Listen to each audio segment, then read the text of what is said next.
Super star Rajinikanth Tamil சினிமாவோட கால்தடம் பதிச்சு 50 வருஷம் முடிஞ்சிருச்சு. இன்னைக்கு அவரோட 171வது படமான கூலி மூவி ரிலீஸ் ஆக இருக்கு. 1975ல் கே பாலச்சந்தர் படமான அபூர்வ ராகங்கள் படத்துல தமிழ் சினிமாவுக்குள்ள என்ட்ரானவர் தான் ரஜினிகாந்த். ரஜினிகாந்த் அப்படிங்கிற பேரோட கே பாலச்சந்தரோட அடுத்தடுத்த மூவிஸ்ல இவர் நடிக்க ஸ்டார்ட் பண்ணாரு. 3 முடிச்சு படம் மூலியமா தன்னோட ஆக்டிங்னால பல ரசிகர்களை இவர் கவர்ந்தெழுத்திருக்காரு.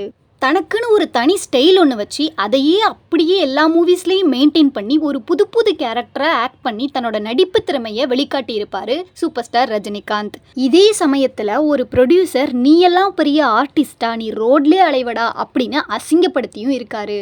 ஆனால் அதையும் தாண்டி 1975லிருந்து 2025 வரைக்கும் 171 மூவிஸில் சூப்பர் ஸ்டார் ரஜினிகாந்த் அவர்கள் நடிச்சிருக்காரு.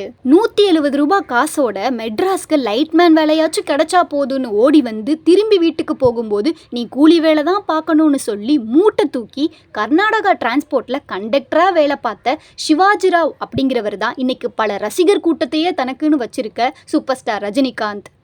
எத்தனை நடிகர்கள் வந்தாலும் போனாலும் இப்போவும் சூப்பர் ஸ்டாராக உயர்ந்து நிற்கிற ரஜினிகாந்த் அவர்களுக்கு கூலி மூவி சக்ஸஸ் ஆக வாழ்த்துக்களை சொல்லிக்கிறோம்.